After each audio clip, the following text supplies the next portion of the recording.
ஆசிரியர்கள் அனைவருக்கும் வணக்கம். ஆசிரியர் தேர்வு வாரியம் செகண்ட் கிரேட் டீச்சருக்கான அதாவது இடைநிலை ஆசிரியருக்கான போட்டித் தேர்வை வந்து அறிவிச்சிருக்காங்க. டேட்டு பார்த்தீங்க அப்படின்னாக்கா இன்னைய டேட்டு தான், அதாவது 9/2/24. இதனுடைய முக்கியமான தகவலை மட்டும் நம்ம இந்த பதிவில் பார்க்கலாம். முக்கியமாக நம்ம பார்க்க வேண்டியது இதனுடைய போஸ்டிங் தான். Posting 1768 star. இந்த ஸ்டார் எது கொடுத்துறாங்க அப்படின்னாக்கா இதனுடைய போஸ்டிங் வந்து இன்க்ரீஸ் ஆகலாம், என்றைக்குமே குறையாது, கண்டிப்பாக இன்க்ரீஸ் ஆகலாம். ஆனால் சேலரி பார்த்தீங்க அப்படின்னாக்கா 20,600 75,900. அப்போ ஸ்டார்டிங் நீங்கள் எவ்வளோ வாங்குவீங்க அப்படின்னாக்கா ஒரு 30,000 கிட்ட வந்து இது ஃபஸ்ட்டு மந்த்து சேலரிக்கு இது வரும். ஆன்லைன் அப்ளிகேஷன்ஸ் என்றைக்கு நாங்கள் ஸ்டார்ட் பண்ணலாம் அப்படின்னாக்கா 14/2/2024 14ஆம் தேதியிலேருந்து நம்ம ஸ்டார்ட் பண்ணலாம். லாஸ்ட் டேட் பார்த்தீங்க அப்படின்னாக்கா March 15.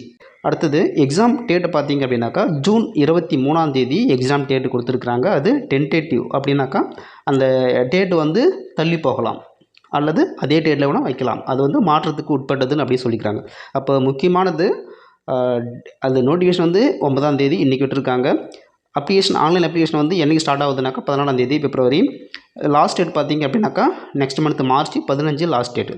எக்ஸாம் டேட்டு 23/6 June 23 அன்றைக்கி நடக்கலாம் அல்லது தள்ளி கூட போகலாம். எது மாற்றத்துக்கு உட்பட்டது. இது முக்கியமான டீட்டெயில்ஸ்.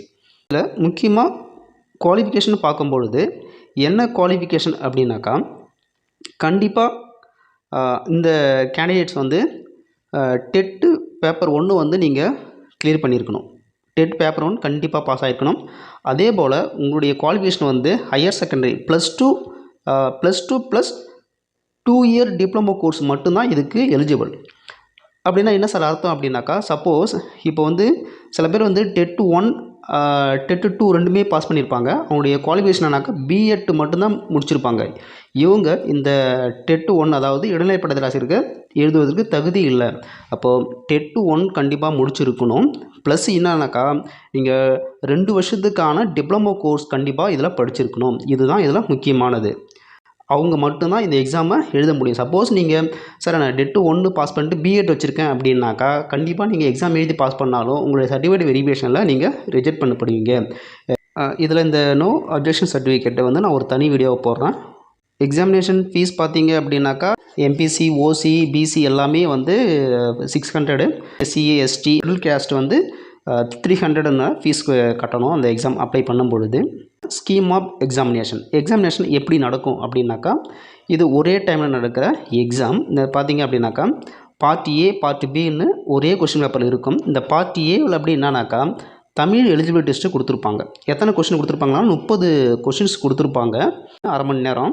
எலிஜிபிள் மார்க் அப்படின்னாக்கா 40%. நீங்கள் இந்த எலிஜிபிள் டெஸ்ட்டில் 20 மார்க் எடுத்தால் தான் நீங்கள் அடுத்தது பார்ட் Bயில் உங்களுடைய மெயின் சப்ஜெக்டில் ஃபுல் மார்க் எடுத்தாலும் அப்போ தான் நீங்கள் எலிஜிபிள். நீங்கள் சப்போஸ் இந்த எலிஜிபிள் டெஸ்ட்டில் தமிழ் எலிஜிபிள் டெஸ்ட்டில் 20க்கு கீழே நீங்கள் மார்க் வாங்கிட்டீங்க அப்படின்னாக்கா கண்டிப்பாக உங்களுடைய பேப்பர் வேல்யூவேஷனுக்கு எடுத்துக்க மாட்டாங்க.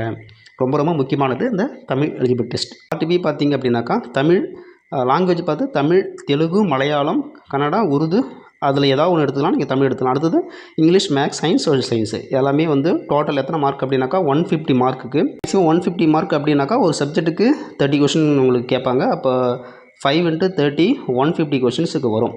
போனஸ் மார்க் என்னன்னாக்கா இந்த TN டெட்டில் பேப்பர் 1ல் 2012 முடிச்சவங்களுக்கு போனஸ் மார்க் தராங்க. ஒரு இயருக்கு வந்து 0.5 மார்க்ஸ் தராங்க.